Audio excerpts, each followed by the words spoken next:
Hello, Internet, and welcome to my review for the first two episodes of The Promised Neverland. If you've not heard of it, it's a new anime. The manga came out a few years ago, I think, but go check it out before you watch this video. There'll be hella spoilers all throughout. There's a big twist at the end of the first episode. So if you don't want that spoiled, then go watch the episode first. And if not, then you'll get it spoiled. I'm sorry. But I'm not gonna spoiler warning past that. Anyway. So jumping right on in, the first shot we get of the entire series is phenomenal. First of all, I don't know if that's how the manga starts, but the way the anime frames it is great. I should go in without saying, before I go in any further, I should say, I am an anime-only viewer. I have a fair knowledge of, I knew the premise going in. I knew that, they were trapped in this utopian orphanage, but they're actually surrounded by demons who are eating them. You know, I've been in anime fandom enough to know all that. I don't know anything else about the world, though. So I'm going to... please do not spoil anything, manga readers. This, more than most series, I feel is a series that's very much based around its mysteries, and so getting that spoiled would be it'd be like spoiling Titan, which I'm also really big against, back in my Titan videos, last year. So yeah, do not spoil. Please, please, please, please, please do not spoil. Anyway, so yeah, that first shot, that first scene, the decision to set the camera on the other side of the gate, it's simple, I admit. A lot of my thoughts on this episode as a whole is it's a lot of stuff that isn't entirely unique in a lot of ways, but it's very well done. That, as kind of exemplified in that first shot, as we see Emma, Ray, and Norman, from the other side of the gate, so that we see them like they're behind bars. This also carries over into the opening, which is a very good song. I love Uberworld. I love them since, Blue Exorcist. Even since Bleach, which I watched after Blue Exorcist, but that's beside the point. But that as well also kind of puts the cast up against the height measuring things, they've been arrested. I don't know what they're called. So I don't that's me saying it's not terribly unique isn't entirely right, I don't think. But a lot of the ways it goes about showing things is a weird thing to say. But a lot of its techniques are they're stuff that we've seen before, and that's not necessarily a bad thing. They're all used very effectively. But a lot of the stuff is stuff that but a lot of the individual techniques of the animation, of the anime, of the music and stuff, not music, but I'm not describing this very well. It's very late and I'm very tired. And I was at a Smash tourney all night, so that was fun. Anyway, so after the OP, we see, the next morning or so, Emma wakes up, and she wakes up all the other orphans. We see a calendar. We see that it's circled, and we see Connie's name. That'll be important later, as we find out that Connie is leaving the orphanage that day.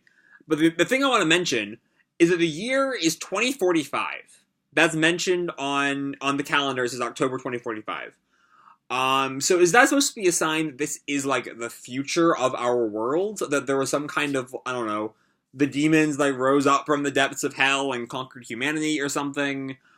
I don't know. I don't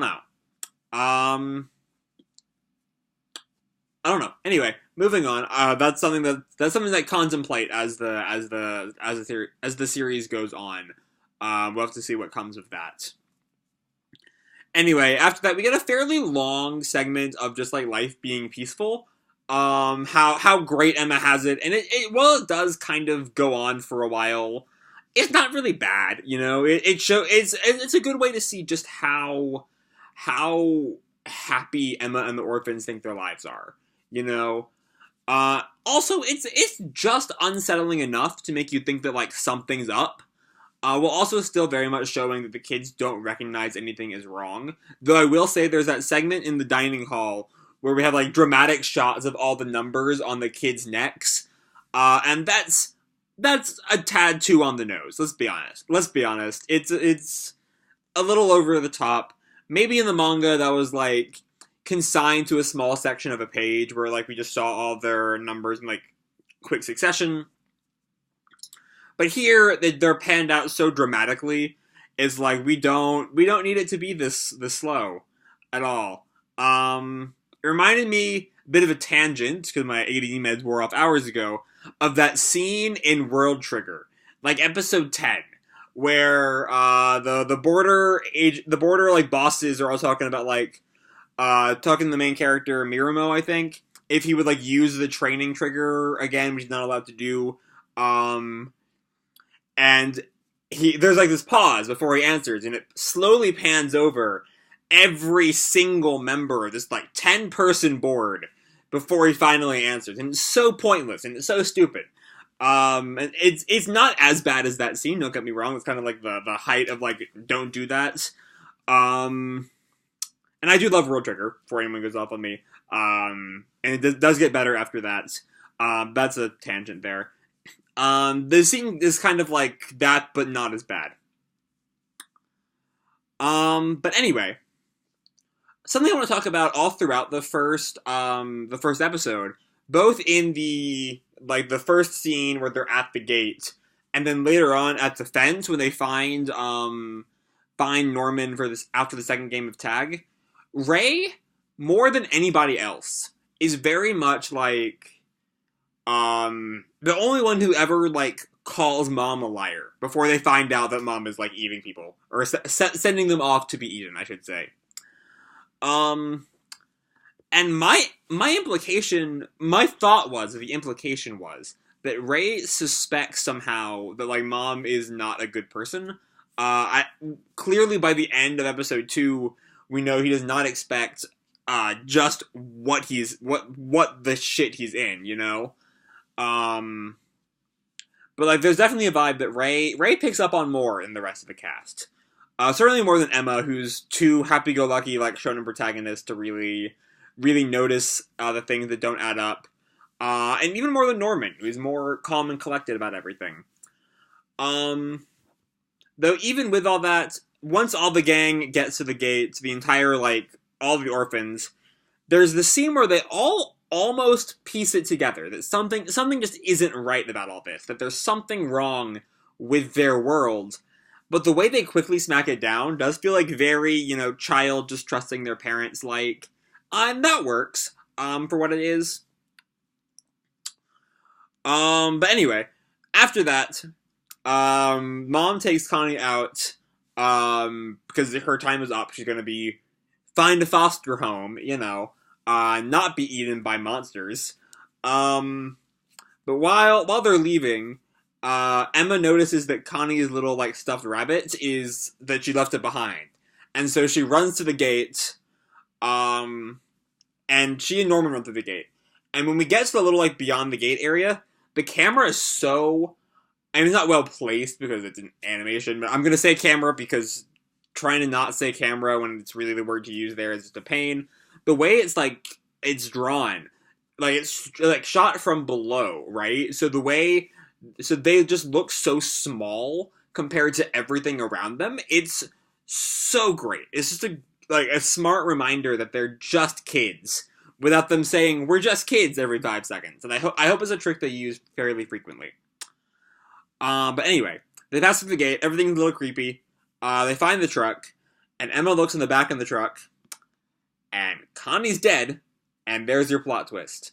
Connie's been killed by some kind of weird giant flower. I don't quite understand how that works. I imagine we'll see more of the flower power of Mom, throughout the series, I'm guessing. Again, no spoilers. But my series went off, that was random. Anyway, where was I? The power of not having editing. You're stuck with all my weird shit. Anyway, where was I? So yeah, the scene where you first see the monsters, amazing. It's just a masterpiece of, like, tension and suspense. The first, like, time the monsters just so casually talk about, like, eating Connie. The one monster that's like, oh, can I at least have a fingertip? The full reveal, they're on some kind of, like, farm for the super rich demons. So first of all, the demons have a society, like a capitalistic society. Demons have capitalism. You heard it here, folks. Capitalism is from hell. That's all. That's Promise Neverland is communist propaganda. You heard it here, folks. Anyway, then there's the one moment where like the one monster is like the overseer or kind of deal. Like notices Emma and Norman, and his eyes like swivel down to under the truck where Emma and Norman, as far as we know, still are. To him, like, peeking down, only for us to learn they somehow escaped. Even if it doesn't really make sense how they escaped, I'm not quite sure how that happened and no one noticed. But, like, holy shit, I was, like, edge of my seat, barely breathing. Ah, oh, so good. So good. Damn good stuff from there. And then after Norman and Emma take a moment to just, like, piece together what the fuck they just saw. How their world turned, like, upside down in that one moment. They head home, because they can't let Mom know that they know. But I was a little shocked that they did not tell Ray, like, right away. Like, Ray is very much the one who's just, like, rational about things. And so, as Emma will mention in episode 2, he's not likely to panic, which is why they don't tell anyone else about this. Also, because if too many of them know, then Mom will find out. So that's not what I'm talking about at all. So yeah, I'm a little shocked they wait so long to tell Ray. And I think it does kind of bring the next episode down a little bit. In the next episode, there's way too much of Ray just, like, sulking around, like, watching them, trying to piece out what's going on. And, like, they should have just told him earlier, I think.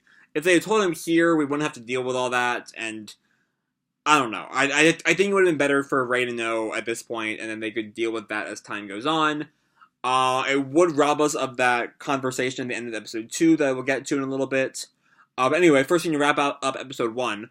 The episode ends with a shot of Mom holding the dirty bunny Emma and Norman left behind, and she knows they fucked, and she knows that she's been seen. Yeah, they're fucks. Then we move to the ending, which is good. Koshin Nie is the singer, and they did Asphyxia from the first season of Ghoul Re. So if you like that one, you'll probably like this too. The video isn't really much of anything, at least as far as my anime-only eyes can tell, but it'll maybe mean more later. We'll find out. Anyway, moving right along into episode 2. First off, a random thing about the name scheme. The first episode title is 121045, and the second one is 1310. Oh, it's dates. I couldn't figure out what it was, but it's day, month, year dating scheme.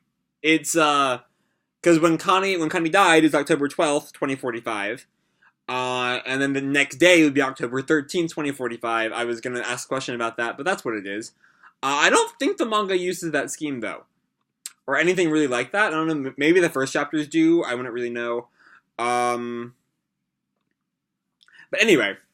So one thing I did not want to bring up, because it just felt really nitpicky, even for me. But when Emma specifically refers to their clothes as allowing dirt to easily stand out when she talked to Norman at the beginning of episode 2, I just gotta call bullshit, okay? Norman straight up face planted in the dirt during the tag scene, episode 1. Not a speck of dirt anywhere on his outfit. It makes no sense, okay? The outfits make no sense. Alright, that's my rant. That's my mini rant. I'll keep this a mini rant for y'all. Anyway, on a less nitpicky note, I love everything when Emma, like, first hears Mom in the dining hall in episode 2. So good, There's this little gasp Emma does when she hears Mom's voice. It's the first thing we really see of her reacting to Mom in the aftermath of Connie's death. It's so good. Also, I love the idea. I love I love that Emma is just, like, much more shaken up by this than Norman. Like, not only is Emma just the more rambunctious, less calm person of the duo, but also Mom was Emma's entire world. She loved Mom. She loved the field house, the orphanage, whatever it's called. She loved the fact that she wanted to live there forever. And so the fact that all of this is just a lie, so that some fucking demon's gonna, like, eat them, kind of fucks her up a lot more than it would fuck up Norman, who's a bit more calm about everything. And, you know, Norman is not taking this well at all either, but he's at least, like, better at hiding it, I think. But anyway, later on, after Norman and Emma go to, like, test out the wall that, like, surrounds the field house as a way to escape, because they start thinking about escaping, because that's the big thing in this episode. They come back to the field house, and one of the kids is missing, and so Mom uses her pocket watch to find the kid. And Norman figures out that the pocket watch they all have, like, tracking devices embedded in them somewhere, and the pocket watch helps her find them. And there's this whole great moment where he talks about how it's Mom's way of showing, I know one of you knows what's going on, and you're not going to be able to get away. I will always know where you are. You cannot escape me. It's a good little bit, but it does raise a question. So during the game of tag in episode 1, they make a point of Ray, like, constantly checking his pocket watch, and I don't know what that's supposed to mean, or more weirdly, why it was, like, superimposed in the image behind Norman during that same game of tag while he was following Emma. I don't know what's going on there. Maybe that'll make more sense later. Maybe Ray's also a demon spy. I don't know. I don't think he is, but he might be. Who knows? I have no reason to believe that, but maybe he is. We'll find out. Anyway, the next thing I want to talk about, that scene where Mom finds Emma, after she's, like looking at the space on the wall where Connie's picture was. So good. You know, it's so tense all the way through. You know, and then, like, knowing that Mom suspects Emma of knowing, Emma's like, hey, what do you think Connie's up to right now? And I like, gasped. I was like, holy shit, is she gonna, like, there's no way she's gonna reveal everything to Mom right now. She's not that stupid, is she? And she's not that stupid. But, like, Norman, like, sweating and, like, clenching his fist in, like, anxiety the whole time was straight up what I was doing. That whole scene. Oof, so good. Such a good scene. Next thing to talk about, we're almost at the end, I promise. This has been a more rambly video than my video, even for me, it was a pretty rambly video. Once, they tell Ray about what's going on, there's this blink and you'll miss it line, where Ray, I forget the context, calls Norman a guardian. What's up with that? I don't know, I like, are Ray and Norman on some other kind of, like, knowledge base than Emma is? I don't know what's going on there. I don't know. It was a random thing, and I was like, what the fuck? What? I couldn't not talk about it after I saw it, and, like, I don't know what's going on there. But anyway, while that's going on, Emma, of course, wants to save everybody. Wants to escape the field house with everybody, and Ray's like, we cannot do that. People will die. There's no way we can take 30, like, 6-year-olds with us when we escape. We're gonna get caught, and we're all gonna die if that happens. And it's that whole scene is a pretty standard, like, optimist versus realist scene. But, you know, it gets the job done of showing their different worldviews. It works for what it is. It's not a standout. It's certainly not, like, none of the Mom scenes. It's nowhere near that. But it works, you know. But the last thing we see is that there's another, demon, presumably, or whatever the sisters are, with Sister Crone is her name. Crone, of course, if you replace the K with a C, is another word for an old woman. So, I'd take an eye on that. Also, crony is another word for henchman, so look out for that. Maybe there's something there, maybe I'm just looking too deep into it. And along with that, there's another baby who looks suspiciously like Emma. I don't know what that's supposed to mean, but, like, I looked at it and I was like, that's just a baby Emma. What's going on there? But yeah, that's how the episode ends. And, like, yeah, I see what all the hype's about, okay? Like, this, like, it had it was kind of, I don't